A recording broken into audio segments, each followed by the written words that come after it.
I think the fun part after the financial success is really the freedom money brings you, So, like today is just, like all eyes on you and everything you say, everything you do. So because people who come for money go for more money. And so we were very lucky to be at the right place, right time. For like 10, 15 years, I was told to go get a real job. To get lucky in life, you need to be ready at the right time.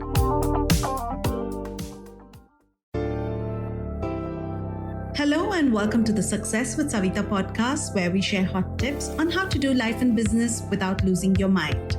I'm your host, Savita Nanjappa, entrepreneur, high-achieving 9-to-5er turned transformational success coach, helping you create a wildly successful business. Come hang out with me and other fabulous humans like you every week for stories and chats packed with a healthy dose of tips, resources, how-tos, and real talk.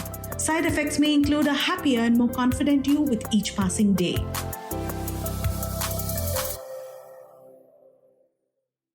Hi, and welcome back to the Success with Savita podcast. I'm very excited to bring to you our 100th episode, a big milestone for us on the podcast today.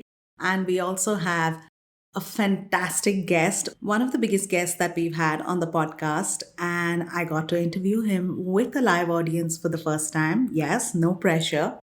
Earlier in March, the Ladies Who Lead Bangalore chapter hosted an event where Nithin Kamath came in to talk about lessons in business to the members of the Bangalore chapter. And alongside Aabha, the founder of Ladies Who Lead, I had the opportunity to interview Nithin as well. And that's what you will hear in this conversation. We have questions from me, we have audience interaction and audience questions as well. First time in this format, of course, but I wouldn't have missed this opportunity for anything. So thank you so much, Ladies Who Lead, for the opportunity. And of course, Nithin, for being such a wonderful guest. And I hope you are my audience who've been with me for these past 100 episodes, and we've been growing week on week. Our downloads are growing. Our listenership is growing. Thank you for staying with me through these past 2 years, listening into these episodes. We wouldn't be anywhere without you. I hope you enjoy this conversation. And of course, as always, if you like the conversation, leave us a review and a rating.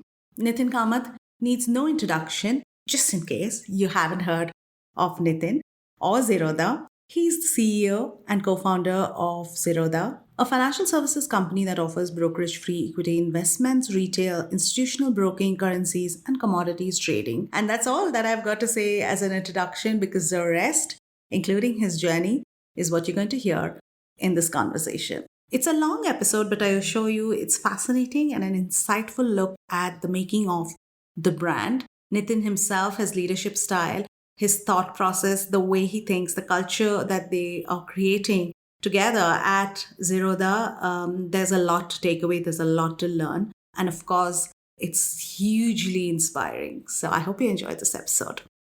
And welcome to our session with Nithin Kamath. If we can give him a big round of applause, please.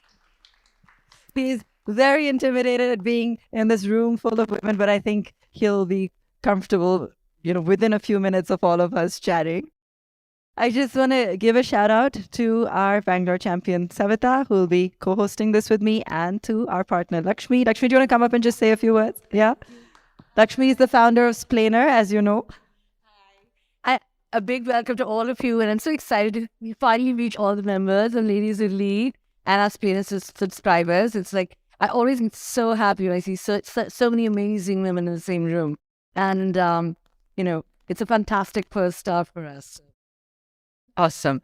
So I'm Aabha, and I know some of us have met the first time. I'm the founder of LWL, and the whole purpose of really coming together on this platform is for all of us to have a safe space to learn, share, grow, meet amazing entrepreneurs and leaders like Nithin, who've taken the time out to chat with us today. He was recently also awarded Entrepreneur of the Year by Economic Times, and he's been at the zenith his journey with multiple awards, recognition, and of course, killing it in the markets.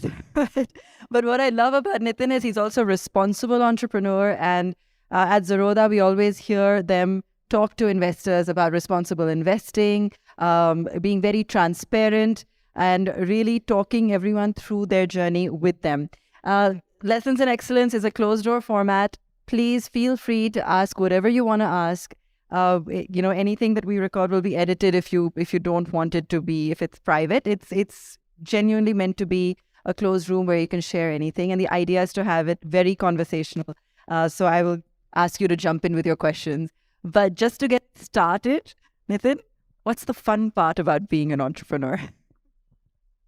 I think, thanks for having me here. And yeah, it is, I've had a lot of wine in this place, so this is going to be unlike all the other experiences in this place. But yeah, I think the fun part after the financial success is really the freedom money brings you, So, right. So today it's a freedom of the money brings, but and also I think, customers acknowledging when you do something right for them is, I don't know if it's fun, but it is very fulfilling, right? Yeah, I don't know. I mean, outside that, is there really anything fun I do at work? I'm not sure. It's just a lot of, a lot of grind. As in, I think people from outside think it's a lot of fun. It's more grind than fun. I think. So it doesn't get easier with. No, I mean, it's just, it gets more and more complex as you get bigger. As in, I don't even think like the skills required for the first 4 or 5 years of the business very different from the next 4 or 5 years. Like today, I need to spend a lot of my time speaking to regulators and ministries, and I don't know. I mean, I wouldn't want to be doing stuff like that otherwise. So yeah. So at different stages, I think you need to do different things. So. Okay. So how many of us are entrepreneurs? Just raise your hands. Yeah, pretty much almost everybody. And just to kind of touch base on where you're at in your journey, would you guys say you're in the first 5 years or after that? First 5 years. Okay. All right. So 13. So mixed bag. Does anyone want to jump in with a question straight off the bat? So actually you mentioned, it's very interesting that you mentioned that the skills are very different, because first 5 years, I've been doing this since 13 years, and first 5 years are very different. Next 5 years are very different. And now it's very, very different. Right now I'm spending my time on people more than anything else. So when did you actually start spending time on building your leadership team? Yeah. So I think I should have rephrased. I'll probably rephrase that first 5 years, next 5 years. I think it's about how much money you make as a business, so, as in how many people you actually go and reach, right? As in, I think I really enjoyed Zerodha when we were not too big, right? When you were not? Too big. Too big. Which is like, we could be in stealth, no one bothered. Like today is just, like all eyes on you, and everything you say, everything you do, someone's judging you, and you can get taken for cleaners if you said something wrong. So it's just a lot more pressure that way. So even internally, I think the core team, we sit and talk about 2017, 18, 19, where we were focusing more on rewards than risk. Today, it's mostly risk. Like every time you sit down, you're really talking about, if I do this, what's the risk? If I do this, what's the risk? If I do this, what's the risk? And then if you say, okay, all the risks that tick, those checkboxes are on, then you think about, so we kind of, in a regulated business, you need to push the regulatory envelope in a way to innovate, right? If you kind of stay within the boundaries of regulation, it's hard to innovate, right? If there is no explicit regulation that allows you to do it, now as you become bigger, if you can't do it, then you're setting yourself for being disrupted the way we probably, disrupted someone else, and there is no status quo, right? Everyone's going to get disrupted. So like I know that I'm in a lot of these things that we do as a business, we are like a sitting duck today, because some of these things that we can't do because we are too big, and I know that someone who's just starting over will probably take that risk, and one of those initiatives that becomes too big might end up disrupting what we're trying to, disrupting our business as such. About leadership, I think I don't think we've done enough as a business. The core team is still the same core team from many years back. And this is something that we are actively discussing within the organization now, is that what if tomorrow morning I get up and I'm bored of this, right? And what, not just me, right, as in anyone else, as in Kailash, who at Tech, he said, what if I get up in the morning and I want to, stop this, like financial market bullshit. So, and, because for him, he thinks about capital markets, he's very anti-capitalism. So, he's actually building a broking firm, so which is, like an oxymoron. So, so now we're thinking about this a lot more. One of the things we haven't done as a business is hire leaders from outside. So every single leader has kind of grown from within. And so we've spent a lot of time and effort on getting these people from no skills to a certain level, which is why attrition is almost zero. We have lost 0 people on our tech team. As in 2 people have left for personal reasons, but no one has quit us to go join another job. The core product team, everyone's on, still works. And I think one of the reasons for the success of the business is really, which isn't spoken about, is the fact that the team's sticking together, right? And like how money compounds with time, people's skill sets also compound with time, right? What I've seen is the sweet spot is 2.5 years. Like when someone joins you, he can get the overall context of the business in like between 2 to 3 years. But the thing is, between 2 to 3 years is when people typically end up jumping jobs, right? So if you've invested 2 years in a person and then you suddenly realize he's moving away, then what's the point of investing the 2 years? So we have taken a lot of effort, and this is not something the money can solve. This is not like, I can throw money and, get trainers. It's a very cultural thing. You really want to be wanting your team to intellectually, professionally, financially, always grow, right? And so yeah, I think one of the things we've done right is that, we've looked at each. I think I probably know everyone on, we are a 1,100 member team. I probably know each one by their name. Maybe out of that 300, 400 folks, I know enough to say what will they drink tonight, types, So, and because we have thought of this whole leadership hasn't been such a big problem. Like, in the sense, even if tomorrow morning I get bored, I know that it'll run because, there are enough skilled people around. But I need to, do a lot more there. Thank you so much. I had a follow-up question for this. So I come from education sector. It's a family business, and now we are in the transition of the core team. So which one, like with your thoughts, I think that you would prefer that we grow the team, right? But what if if you have a person outside of the team whom you want to recruit who has commendable skill set, but would you still prefer training the person in-house? Yeah. See, the thing is the way, at least, businesses, I think, can be built different ways, right? As in, there is, for example, we haven't hired a single person from IT, IIM till date, because what we realize is that, they culturally don't fit into the business. Because the first question, if someone asks me, Nithin, what will I get out of the business? When can I be this? And I'm like, I don't know. I don't know where I'll be tomorrow morning. So how will I tell you where you'll be 3 years from now? So, so I know we've undersold to every single person. And as soon as you undersell to someone trying to join, they typically won't join also, as in, because if I say, like right now, we have a bunch of, we are interviewing 2 people, experienced folk, and I'm telling them that, that we are at the peak of the bull market. Do you know that I'll probably not meet the same revenue and profitability that we did this financial year in the next 2-3 years? So I'm setting that expectation right at the start. So for me, I think personally, when you're hiring people, it's about a cultural fit, right? That beyond everything else. Even if the guy doesn't have any skill set, doesn't matter, right? Because as long as you've got some common sense, people pick up, So, how to test for common sense? I asked questions like, 5 chocolates cost you 60, how much will 8 cost? If it's going to take a calculator out, then probably he doesn't have, So,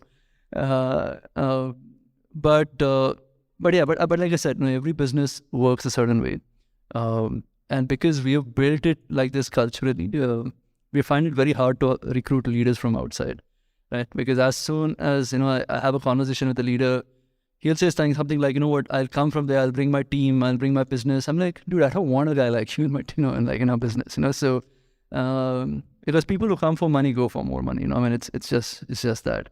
And so yes, it's I think what is different with how we build Zerodha is, it's very different philosophically. I mean, because you see movies, you read books, people make these successful businessmen as like cutthroat businessmen who will do anything for money, right? As in, I think one of the reasons I've been very active on social media over the last 2-3 years to say that you can also build it this way without trying to like squeeze the last buck out of every person out there. So I'm going to dive in and ask my question I want to go right to the start.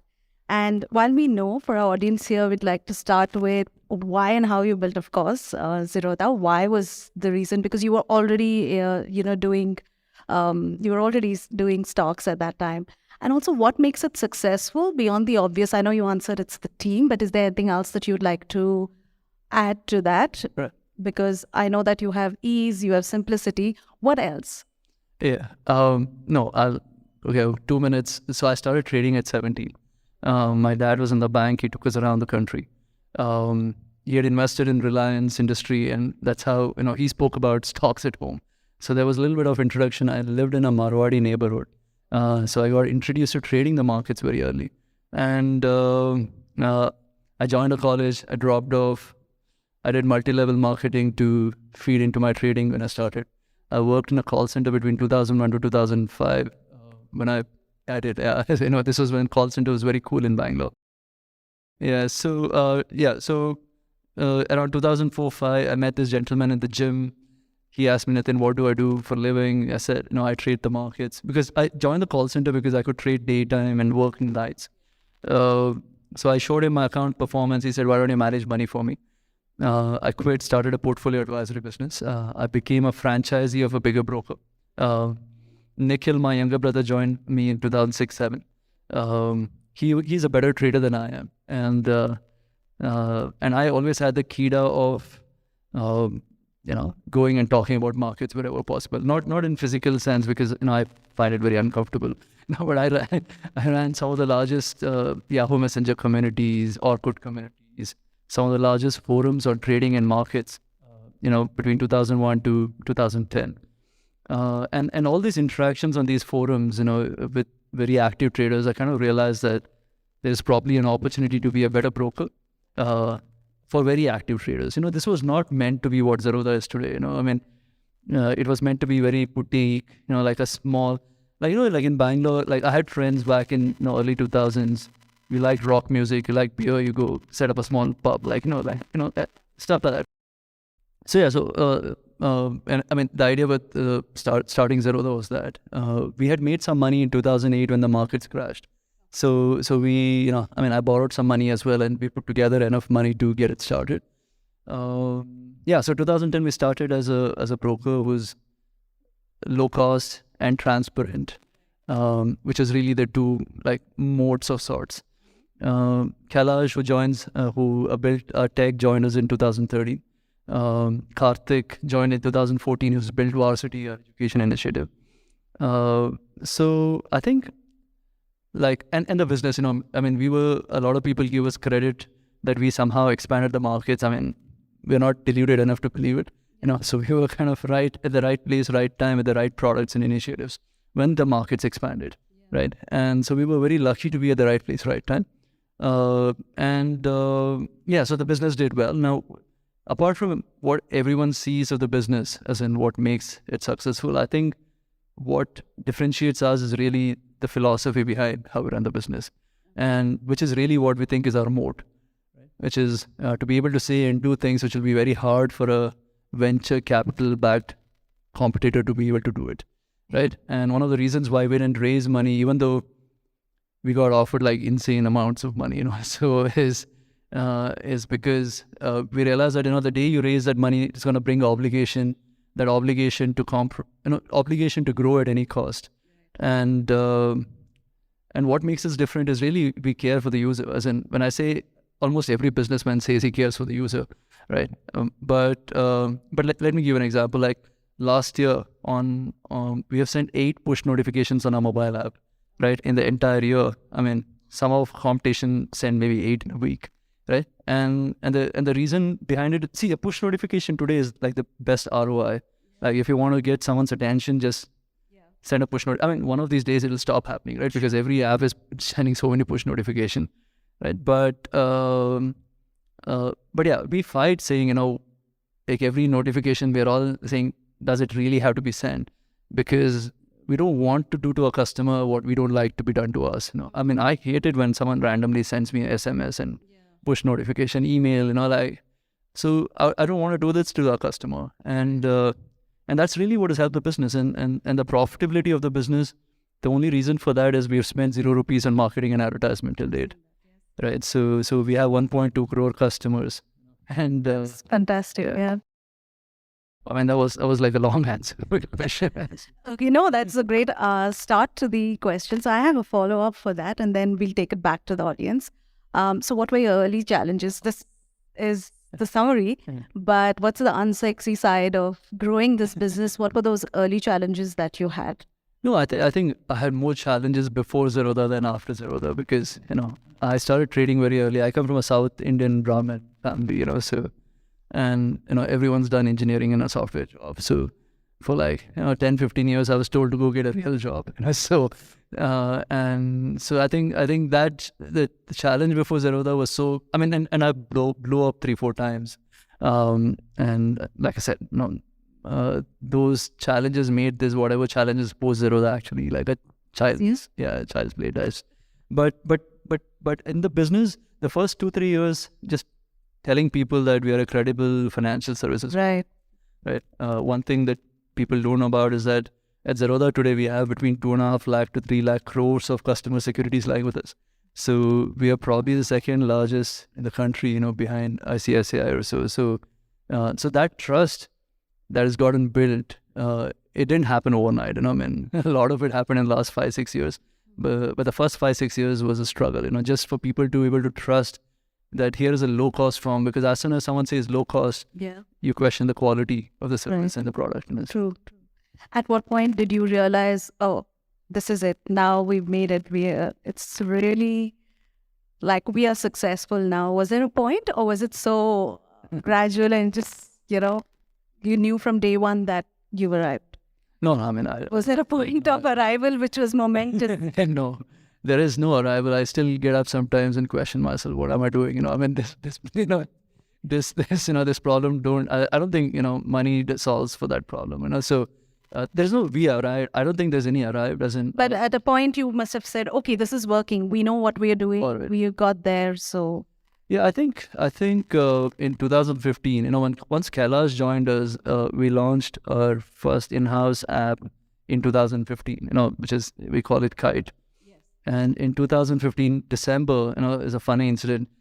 Me and Kailash were going to Cochin for a press conference, and I was having a beer at the airport, and I'm like, so when we started the business, we started with the idea that we want to build for very active traders.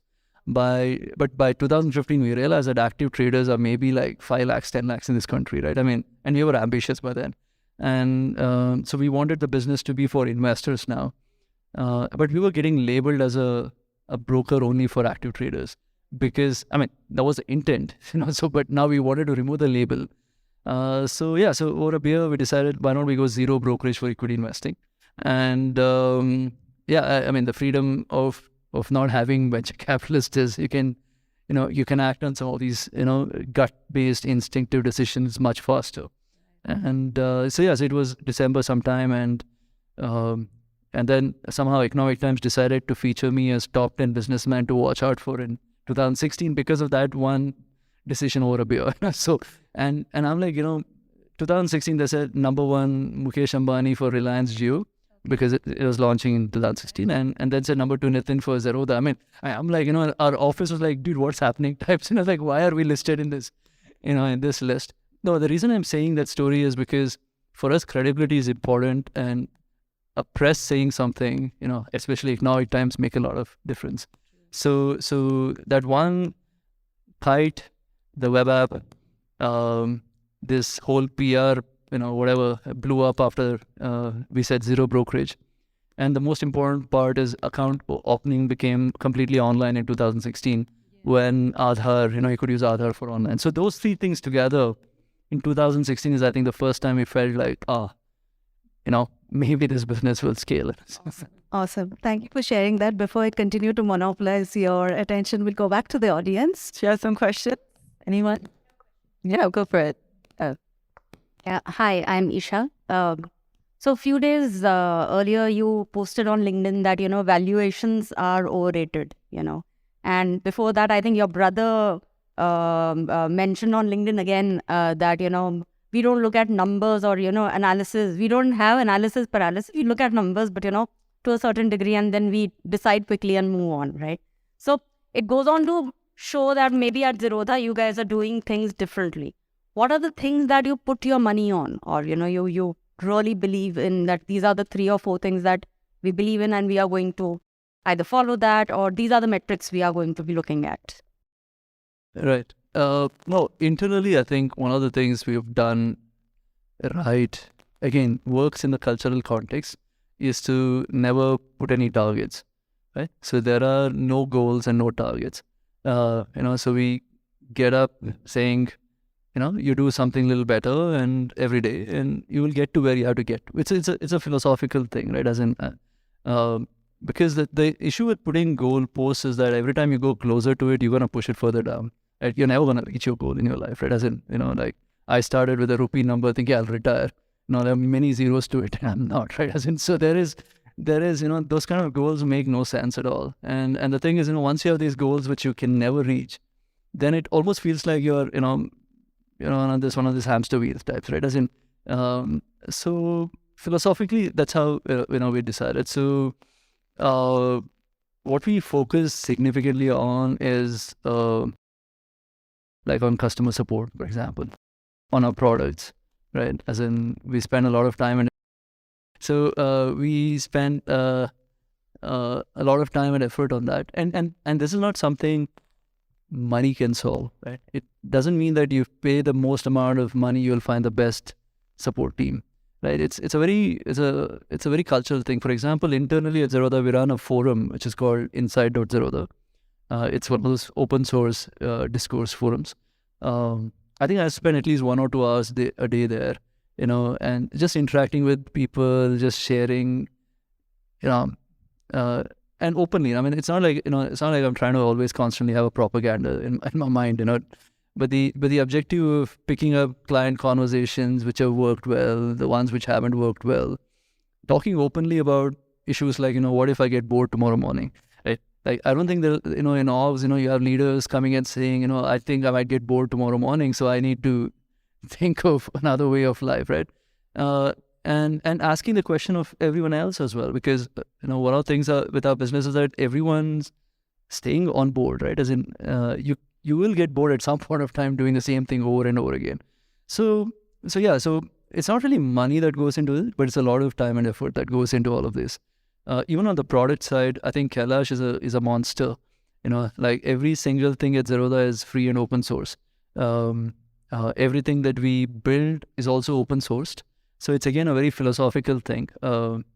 Like for example, our email sending utility, we call it ListMonk. I mean, when I say Kailash has built this for us, he calls it ListMonk. It's open sourced. We send, I think, close to 100 million emails a month. We spend like 1,200 rupees sending it. Now, if we had taken one of these enterprise MailChimp's types, I mean, we would have probably spent millions of dollars on something like that, right? So I think owning every piece of software that we rely on as a business is also something that we put a lot of time and effort on, right? Because this whole dependencies on external vendors and parties can disrupt your operations very easily in a tech-first business, right? As in, one of these days you can get up and suddenly realize one of the vendors not working, and then, or one of the vendors suddenly says, you know what, I'll do 100% increase in my revenue because it's whatever COVID, and so those things are where we kind of put a lot of time and effort. The money in itself, there has been a lot of financial success. We've allocated a lot of it to startups. So we run Rainmatter FinTech, which is like a startup initiative. We have around 100 startups there. All of them solving for money problems in some way, helping Indians do better with money. We have extended that into Rainmatter Health, I'm kind of passionate about health, fitness, etc. And I think there should be more conversations around health and fitness in mainstream India. Like what you hear so far? Make sure you never miss a show by clicking the subscribe button now. Stay tuned as we take a quick break, and we'll see you on the other side of the show. So we are helping startups which are making it easier for Indians to make healthier choices.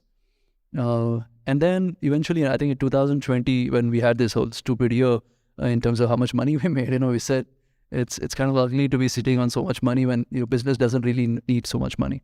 And we set up Brain Matter Foundation, and we've allocated like $100 million to this to support not-for-profits and for-profits working in climate change and livelihoods, creation of livelihoods. And the way we have done is for-profits, any upside goes back to the foundation again.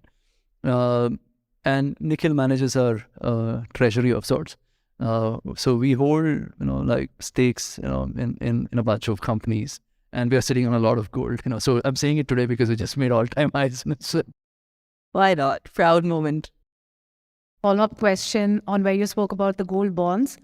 So my business is into jewelry, and I focus on creating sustainable and responsible diamonds. So my question to you really is, I've been a solopreneur and bootstrapped for the past 7 to 8 years.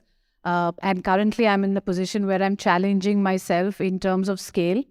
And the question that normally comes to me in my mind is, if I'm looking at scale, then there's, is it directly correlated to, let's say, funding your investment? And then you can see a certain amount of scale, vis-a-vis you still let the business just grow organically, especially if you're hard-pressed on cash, you still let it grow organically over a period of time. So since, Zerodha also was bootstrapped, so that's something that I, very closely follow. So till now, I've not seeked anything, but I wanted to know your views on, how, or is it product related? Like you would look at a product or service that your business is in, and if it doesn't, let's say, it is not inventory heavy, then you don't need that kind of, investment. But if it is inventory heavy, then you anyway, which for scale will have to go the funding way.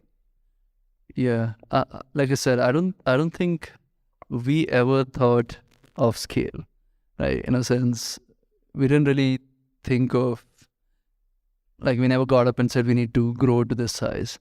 It was just accidental, it just, I think a bunch of philosophies that we followed helped when we actually ended up scaling. Because in a tech world, in a business like ours, on a day we execute between 10 to 20 million transactions in a 6-hour window. So the scale here is, is your technology good enough to be able to manage the scale?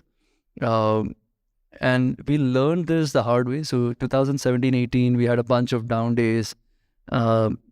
What I think our tech team did was to build grounds up versus not doing a patchwork. Because if you look at traditional business, one of the reasons, if you pick up any banking app, for example, it's really the same app from 20 years back, right? Because, it's just they keep doing patchwork over patchwork over patchwork. I think what we did differently is today the Kite, which we, the trading app, it's actually the 4th version of it in the last, 7 or 8 years. When I say 4th version, it's not upgrades.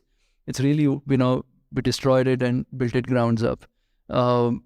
So one is scale there. One is scale in terms of being, in our context, is about being able to support customers.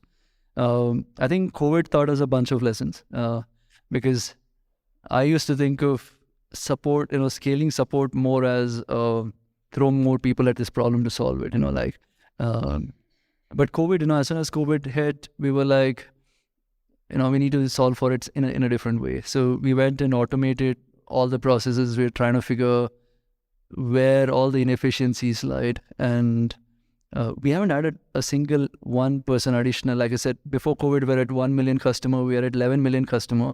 We are at 1,100 people on the team today. And we could do it because, we just sat down and, we just said, where all can you improve? There is, I think, over time, right, every business bloat gets built up. If you don't actively remove the bloat, I think it just adds up, without unknowingly as well. So I think as an entrepreneur, it's about understanding where the bloat is, and removing the bloat is a hard job. As in, these are not easy decisions, right? I mean, these are hard decisions, and I think instinctively we all like to postpone the hard decisions. And so for us, thankfully, COVID kind of forced us to, take some of these hard decisions. I'll tell you what I mean by hard decision. So we had like a large inbound support team. So what it meant is when customer was opening an account drops off, we used to call the customer asking for, oh, why did you drop off? Let me help you open an account. So we've been running this for like, I think 7-8 years before that. So I thought it works, right? So maybe we are calling, so that's why the conversion's happening. So when COVID happened, so we needed 100 more people on the support team. We had like a 500-member inbound support team, inbound sales team. And so we moved like, I think 50 or 60 people to our support team, and we realized it made no difference to the conversions, right? And then slowly we kept reducing. And one day I said, we don't need an inbound sales team. Our conversions have actually gone up. So it was, I think it was just obvious, but I didn't maybe see it because it was a hard decision to move 500 people from sales to support, because it meant me having to deal with them emotionally, right? Because they're all used to a certain way of working. How do you suddenly get up and say what you're doing is of no use, right? As in, so like that. So, but in your context, like of a physical inventory-led business, unfortunately, I don't know if there's a way to do this without raising funds, right? As in, if you want to, in the tech world, you can leverage, it kind of your economies of scale hits without actually having to spend too much money. And in a physical world, it's really hard, right? As in, if say, if she wants to have like 10 other grasshoppers like this, you have to raise funding, right? As in, it's unlikely that, like an upside from this can be used. It'll happen. Maybe it'll happen slowly and steadily over time.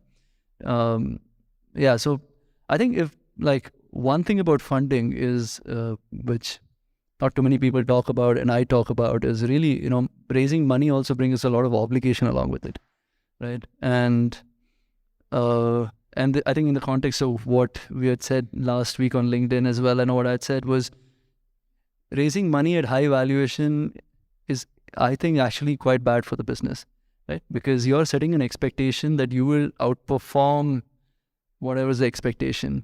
And if you don't outperform, you will be an obligation to do all the stupidity to outperform, right? And which is what is happening around, right? As in, if you see all the startups who raise a lot of money, they're at a lot of valuation. They're amazing businesses on their own. Like, it's just that they're not amazing businesses at that valuation, right? And then you're forced to justify that valuation by doing a bunch of stupidity, and that's when the business goes bad. And it actually hurts. I know so many of my friends who built great businesses, but not at those valuations, right? Maybe at 1/3 of those valuations, right? And now they're stuck into this, trying to justify that valuation. So if there's, if I would say, if you're raising funds, an advice would be to, undersell to an investor, even at the cost of raising at a lower valuation, because then, your life post that becomes so much more easier versus, having oversold and raised, at a much steeper valuation. So jumping back in, I want to take off on the answer that you had. You scaled very fast within a short period of time, especially around the time the pandemic hit. So did you already have processes, systems to be able to handle that load? Or was there some kind of, living by the seat of your pants kind of situation in that time as you were scaling so fast? Yeah, so like I said, the first real time we saw scale was in 2017-18. I think that was the closest in this journey where I've come close to the edge, saying I need to jump off the building. So because like when you build this business with so much love for the customer, when you get the customer hate, it's really hard, right? So we had a bunch of days where the platform didn't work as expected. So the decision to rebuild was probably, was definitely the right one. And so when 2020 happened, we were kind of ready, like I said earlier, right? As in, when you get lucky, to get lucky in life, you need to be ready at the right time, right? And firstly, it's about surviving enough to be at the right time.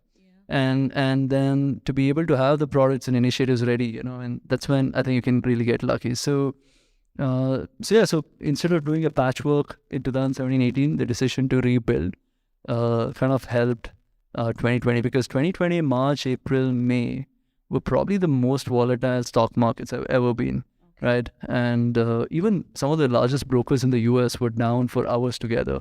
And we had maybe like a 5-minute downtime in like a 3-4 month, so people, the reliability as well kicked in, right? As in people who comparing were saying, oh, what, Zerodha is up, but all these guys are down. So yeah, it's a lot of the people think the business is done well because of low cost. Yeah. I think low cost is really the least of the reasons. Everything else is really the reason why the business is done well, because no one wants to compromise on quality at low cost. True. Right? That's good. My next question for you is around, you are big on communities. You were taking care of so many communities. Today, how do you manage to get the pulse of your audience? Do you have a mechanism to get that feedback loop going? How do you stay in touch with what your market is saying? Yeah, so we run a forum called Trading Q&A, where I actively answer people's queries. So I spend at least 10-15 minutes a day on that. We run a blog called Z Connect. Every day? 10, 15? Trading Q&A every day. It's like it's my routine, that inside where I interact. So every morning I get up and, after all my morning chores, so I sit down and I have like 30-40 minutes just going through like a bunch of because I think for me, my intelligence is really from there, right? As in, because I can't consume content on social media. It's just, I fire and forget, so, I don't bother to, see comments and what people are saying, because it's just a rabbit hole. Even social media, I was not really, in my personal name, I was not active till 2019-20. I somehow believed in the power of the press, and I used to meet journalists. I used to do India Darshans, like go across meeting journalists from one city to the other, because I thought if the journalist wrote about you as a business, it'll improve credibility. Right. But I think around 2017-18 is when we saw the power of the press waning, right, and social media taking over. And I was maybe like a couple of years too late. So I went, I think, live on LinkedIn and Twitter in 2019, late 2019. And so in the initial days, I thought I'll also consume, right, as in I'll also get market intelligence. That's a rabbit hole. So it's just, it is a lot more distracting. So I just say stuff, whatever we have to say. And because that's also like a community building. I think I need to be in control of your narrative today. True. Yeah, you can't rely on a journalist to be able to build your narrative. So it's, I think that also is my job, as in, I don't just randomly say something. So I have a team there, I have 3 people who are supposed to block me from all stupidity. Okay. So if I have anything to say, I usually draft it on a Google Doc, and I firstly sleep over it overnight. I'll look at it next day and I'm like, am I saying it just for the heck of saying it? Because on social media, it's very easy to get carried away, right? Because every time someone likes, retweets, whatever, it's a dopamine hit. Right? And so you're inclined to just randomly keep saying stuff.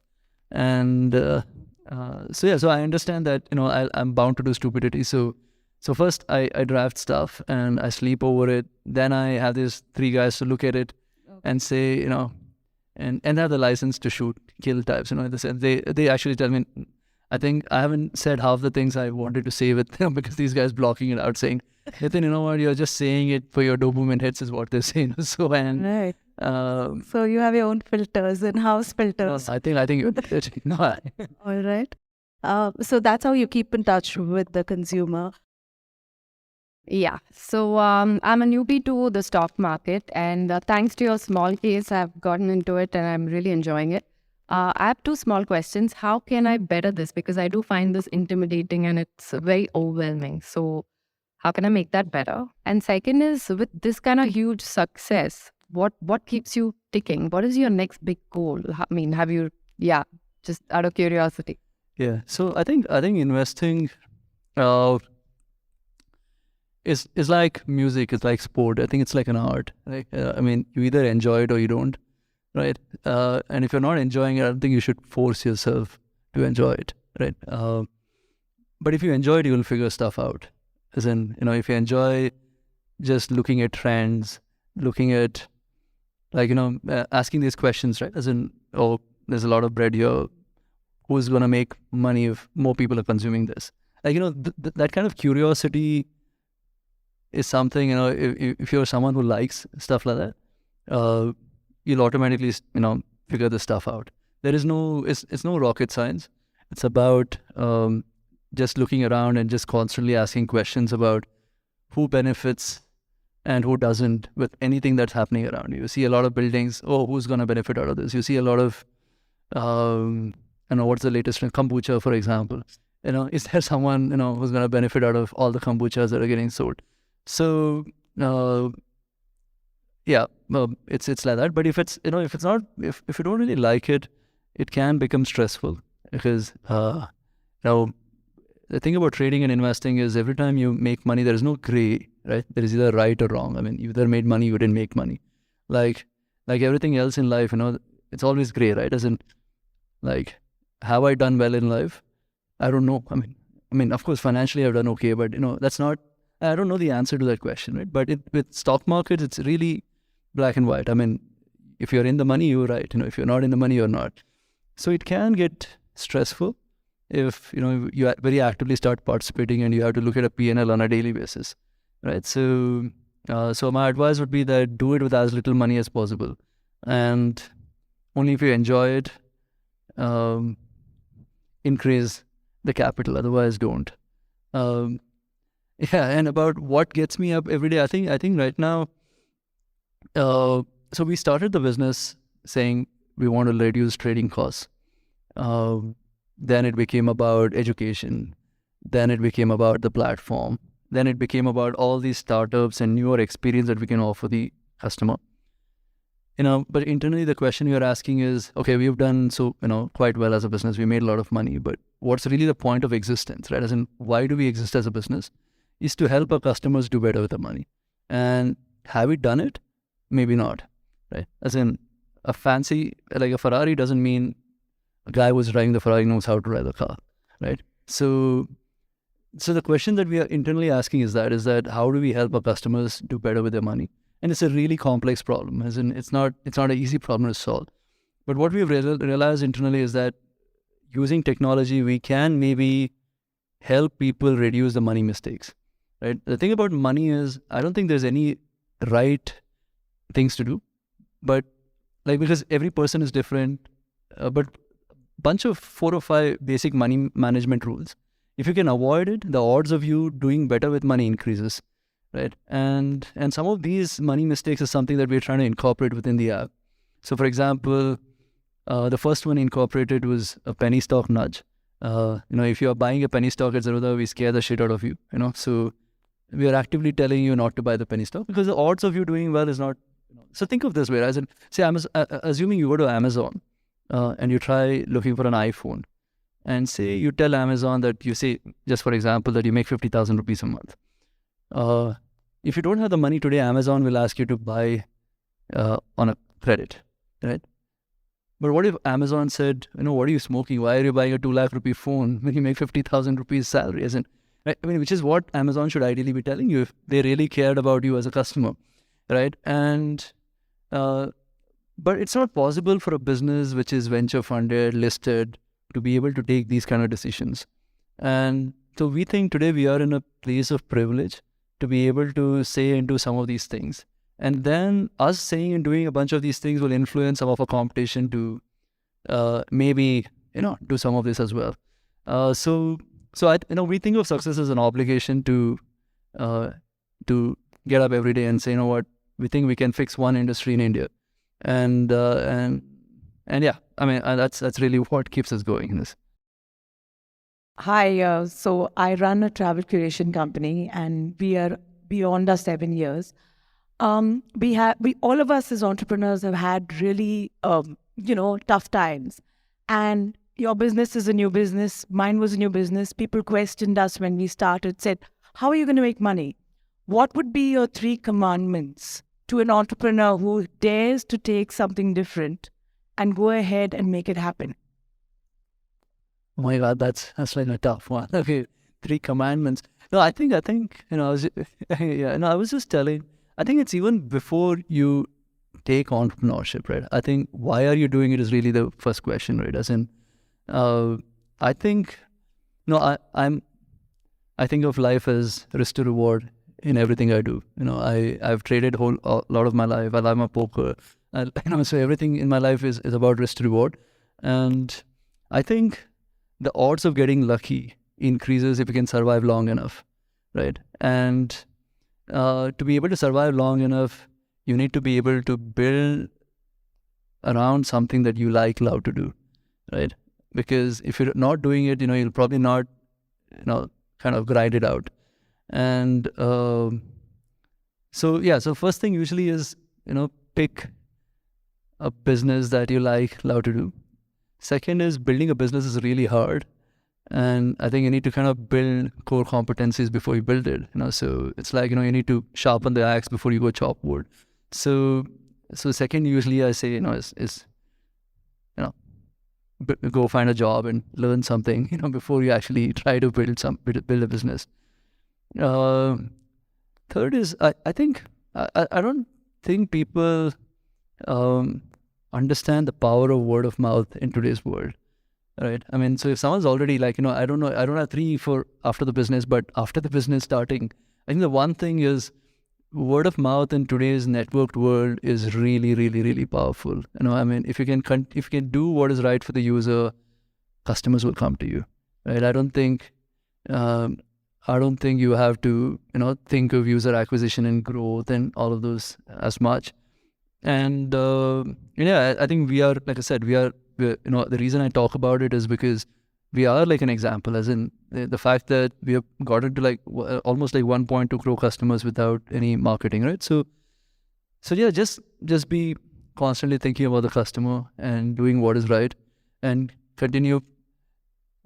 Maybe second commandment: prioritize long term over short term, right? Because as a business, we are always thinking 1 quarter away, 1 year away.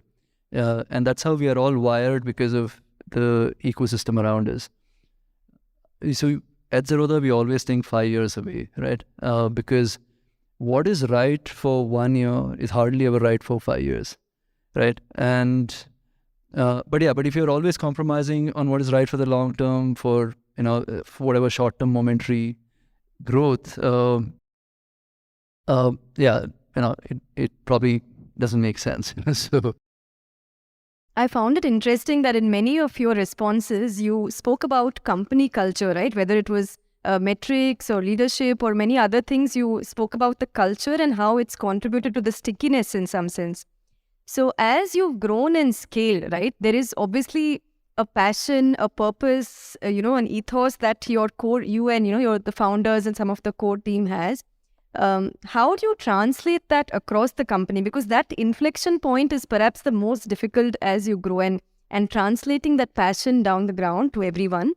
So would love to hear a little from you on how you'll have managed that and how you continue to see that happen. I mean, I don't know if you managed it, to be very honest. I think, if tomorrow morning I get bored and I'm not around, I'll get to know, if all of these things have actually worked. But so today, like I can sense that culturally we have done a decent job, because the decision-making process of other teams are also very similar. The question is, the first thing is it right for the customer? Just asking that question before you do anything, even if it's right for the business. Like, just to give an example, like recently, one of our team members said one of these banks will give us like if we use their payment gateway, they will give us some money, right? But not in some convoluted way, right? And so I was just silently kind of listening on the conversation, and then the consensus was that I don't think we should do anything to take money which comes through a convoluted, non-regulatorily clean way. It's not just worth it, right? And so yeah, just seeing that was like, oh, okay, like it's maybe culturally they're thinking right. So, but it's hard. like for me to even know if we have done a decent job. But considering that, like this whole, we have a very flat organization, and there is a cultural mismatch, right? People leave when there are opportunities, and it's not like we are paying more than anyone, like everyone else. Like, there are a lot of competitors out there who will give 20-30% bump just to hire people from us. The fact that people are saying no to that money for, whatever the work culture they get is also just I don't want to end up paying more than the market, because then I'll myself be questioning, are they all hanging around because I'm paying more? So yes. I was shocked to find out that you don't have targets in your company. So I'd like to understand what's your performance management system. And as a follow-up question, I would also first let's answer that. Then I'll ask, if there's time, I'll ask another question. Okay. So for the majority of the support team, we just care about how the customer rates the interaction, right? As in, so as long as the customer is rating the interactions well, we're like, it's okay. And then for the team, we kind of take an average in terms of, so we are always constantly trying to respond to a customer as soon as possible. So there is a as soon as possible defined, and that definition changes based on the volume. And so if someone is slacking, we'll get to know immediately, saying that he's not really doing whatever's the minimum required. So majority of the support team is actually straightforward to do. I think where it gets a little tougher is the tech team, the product team, because it's very hard to say how much time and effort has, like some products take time to build, some don't, so you can't just put a time and say, you need to build this much in this much time. We never measure outcomes, because I think outcomes in terms of how many people will actually use the product is luck of the draw. I don't think you can reward people based on outcomes, because that anyway is not in their control, right? As in, so we just care about if the product was built without any glitch. If we are doing risk management teams, are they ensuring that we're not taking too much risk? Our back office teams, how many mistakes they didn't make, right? So these are the ways we define, whatever is the success of each of these teams of sorts. And we know that if we do all of this well, we will do whatever we are supposed to do in terms of new business. Right? Because in 2020, I would have never thought we will grow 5x in the next year, right? If you have defined saying, I want to grow 1.5x, maybe you would have then built for the business for 1.5x, right? And you would have maybe lost out on the fact that you could actually have done 5x on that year. So if you let that outcome, that's how I think at least, is that if you don't define a certain upside, it also allows you to just grow, quite a bit as well. Yeah, no, I think it's just cultural fit. It's back to that, right? As in, because especially our tech team, in 2021-22, people have been offered 100%, 150%, 200% hikes, and they're stuck around. And I think because they're all enjoying what they're building, and the fact that what they're building, the mission and vision of the business, which is we need to help people do better with their money, and we want to be setting example for others to follow some of what we do. The fact that through Rainmatter FinTech, we are supporting entrepreneurs who are, extending and building stuff. And through Rainmatter Foundation, we are doing whatever. So everyone sees, it's like, they all think that their contribution is leading to all of this. And which is what I think keeps, the purpose is really what keeps people together. How do you create this long-term buy-in? And, obviously, philosophically, you've done this and you've done this in a way that's so completely different to the mainstream a VC kind of rut. So I run an environmental startup, and often I'm trying to explain to investors that, I don't have a repeat rate because I don't want them to buy and pollute at this insane, massive, unprecedented rate. So how do you get that buy-in for that long-term goal rather than this short? Yeah, no, I think you need to get the buy-in before you get the money. It's hard to get the buy-in after getting the money. So Like if you take money only from people who care about it, you already have a buy-in because they actually put the money on table for that, right? It's I think it's about selecting the right investors. And I mean, we've gone to startups and given money saying, make sure you don't use it to grow fast, right? Because you're growing too fast is not good for the for the environment and stuff like that. So Thank you so much for your time. Thank you for listening to the podcast. If you like this episode and you want more, you can go to the show notes on my website, which is successwithsavita.com/podcast. If you like what you've heard so far, I would be grateful to you if you could leave me a 5-star review, subscribe to this podcast, and share with a friend who may find this useful. You can also follow me on my Instagram @successwithsavita and DM me any questions you may have, and I will be happy to answer them for you. Until the next episode, believe in yourself and all the best to your success.